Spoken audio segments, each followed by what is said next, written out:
Munchkins. We have another story for you today. This time it's called Rainy Day Rescue, and it's part of the Christopher Church Mouse Classic Collection. So it's a little different group of books than what we've been doing, but it looks like it's really interesting. Look at the cover. It's got some cute mice on there, doesn't it?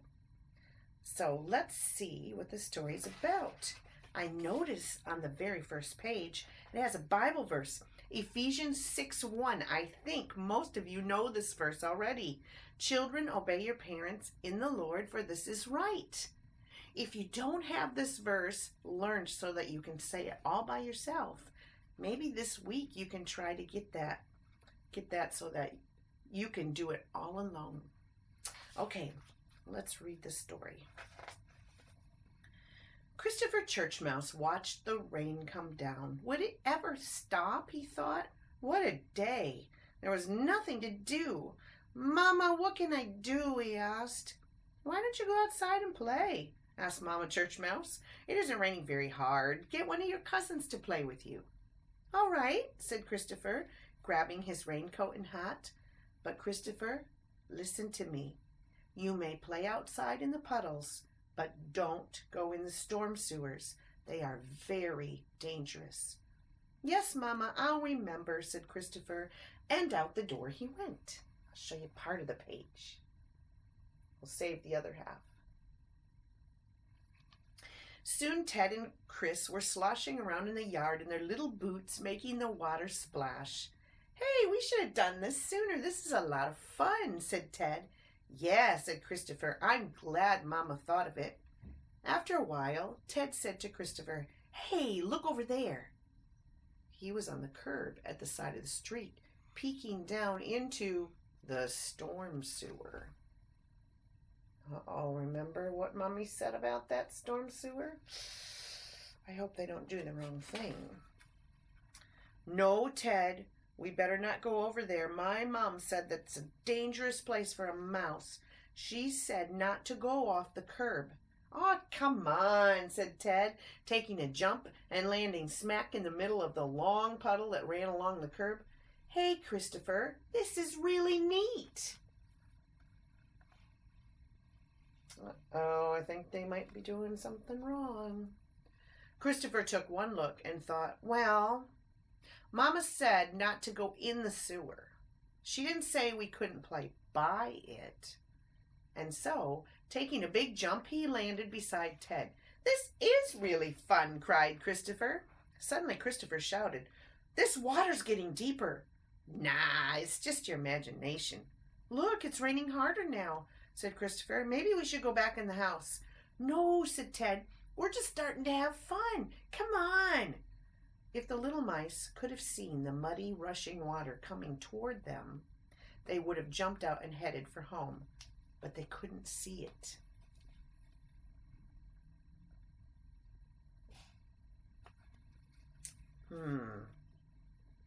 Need to go to page 8. All of a sudden, they heard a great roar. What's that noise? It sounds like a train, said Christopher. At that instant, a muddy brown wall of water struck them full force. Hey, what is it? Where did that water come from? Cried Ted. I don't know. Help! Help me! Cried Christopher. I'm falling. I can't, shouted Ted. The water's carrying me. What's happening? The water rushed along, getting deeper and deeper. Christopher had all he could do to hold his head up out of the water. We're going to drown, Ted, screamed Christopher. See if you can grab something. There's nothing to grab. We're going down the storm sewer, yelled Ted. Oh, no, squealed Christopher as he was swept over into the blackness. Help! Help! Mama, Papa! But Mama and Papa could not hear.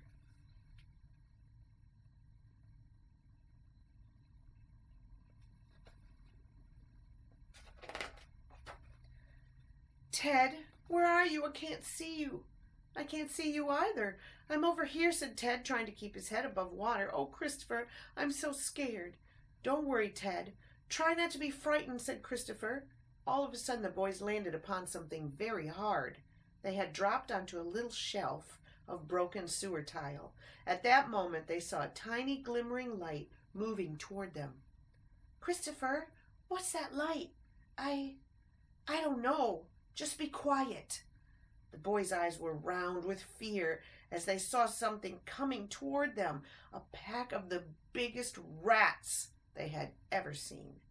They were terribly mean-looking, and one was carrying a lantern. "Well, what do we have here?" said the leader. "Look at these baby mice." They ought to be good for some fun," said one of the rats. "Who are they?" whispered Ted. "Water rats, I think," said Christopher. "They live here in the sewer." Coming closer, the leader of the pack stepped up and said, "Where did you sweet little things come from?" "We were washed down the sewer." "Ha ha ha!" laughed the big rat. "Did you hear that, rats? They were washed down the sewer. Didn't your mummies tell you not to play near the storm sewer?" Yes, sir, but we..." "Aha! You didn't obey your mummies, did you?" No, we didn't."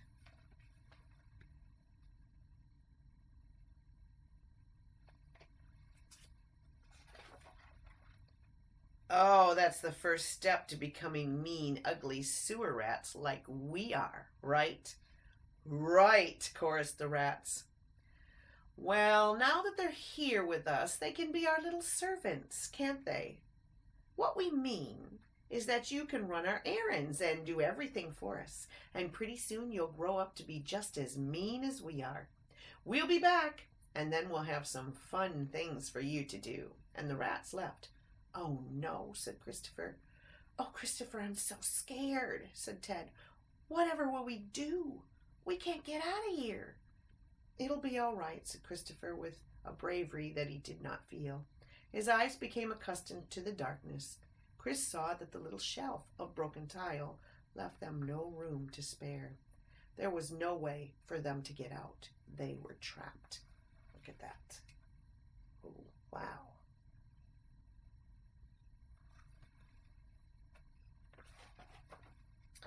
"Oh, why didn't I obey my mama?" moaned Christopher.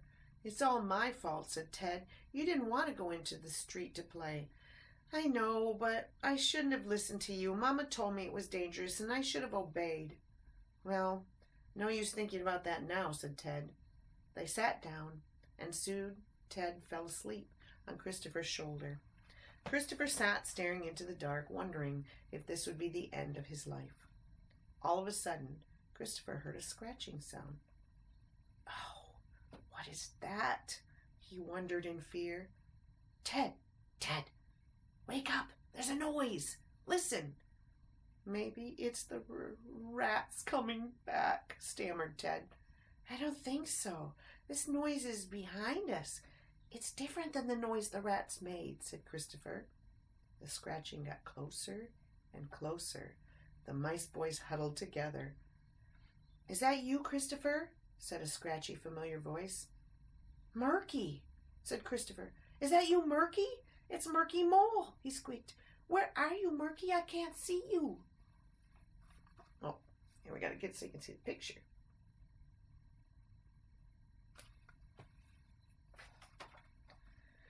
"Here I am," said Murky as he nosed his way through the soft dirt right to where Chris and Ted were sitting.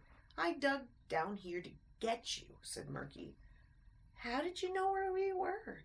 "I watched you boys going down into the street to play, and I thought to myself that you shouldn't be down there," said Murky. "And I knew about this little shelf. I thought you might have landed here." "Oh, Murky, you were right. Mama told me not to play in the street, but we did, and a wall of water washed us down here, and some awful rats came."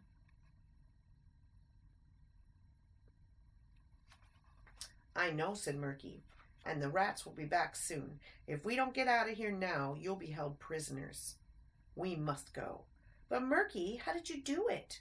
"I'm a mole," said Murky proudly. "I can tunnel under the ground." Christopher looked at his cousin Murky, who was covered with dirt. He remembered that he used to make fun of Murky because he preferred to be underground.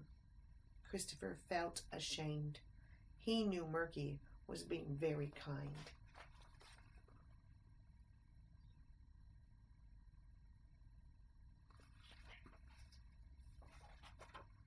I'll get you out, said Murky, if I make the tunnel big enough. If I didn't, I'll just have to make it bigger. Oh, Murky, that is wonderful of you, said both mice. No problem for a mole, said Murky proudly. Let's go. Chris, grab hold of my tail, and then Ted, you grab hold too. Follow me. All set, shouted Christopher. It's going to be tough climbing. I know you guys aren't moles. I'll go as slowly as I can. Then began the long climb back up through the earth. The soil got into the eyes and fur of the little mice. They seemed to climb for hours. Suddenly Ted said, Christopher, look! There's a light up ahead.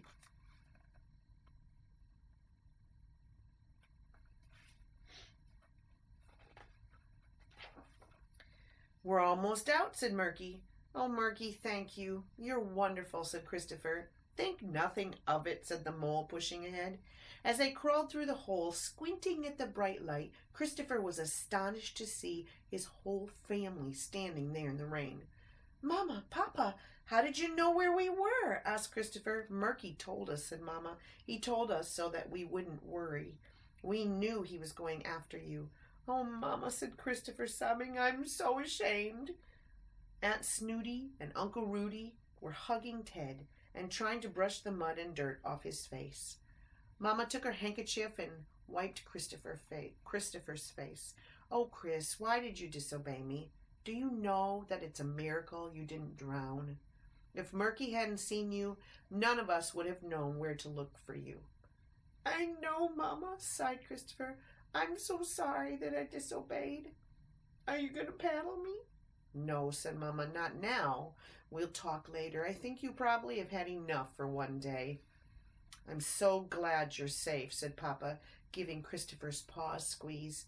Me too, said Christopher, and I hope you've learned your lesson about obedience.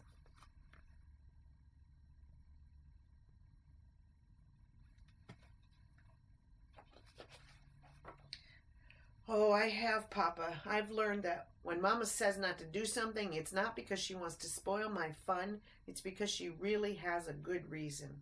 That's right, Chris, said Papa. You must learn to obey even when you don't understand. Papa went to Murky and shook his paw. We can't ever thank you enough, Murky. And with that, Mama and Papa took their cold, wet little mouse home.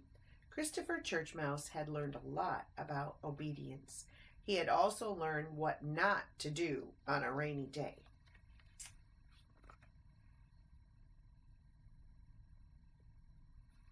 That was a very good story, wasn't it? Story about obeying your parents. So this week, I want you to remember the story of the little church mouse and obey Mom and Dad. Bye.